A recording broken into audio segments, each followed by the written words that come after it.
বেগম খালেদা জিয়া আজীবন গণতন্ত্র ফিরিয়ে আনা এবং মানুষের অধিকার প্রতিষ্ঠার জন্য সংগ্রাম করেছেন। তার সেই আদর্শকে সামনে রেখে বিএনপির ভারপ্রাপ্ত চেয়ারম্যান তারেক রহমানের নেতৃত্ব শক্তিশালী করার আশা প্রকাশ করেছেন ঢাকা ৬ আসনে ধানের শীষের প্রার্থী ইশরাক হোসেন।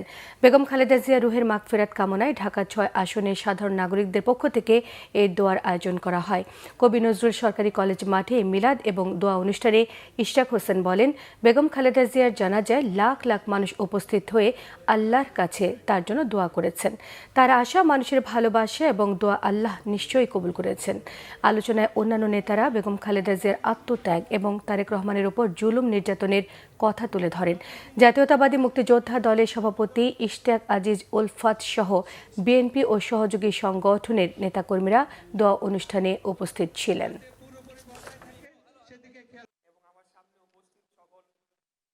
এবং ওনার অসমাপ্ত কাজ ছিল কোনটা?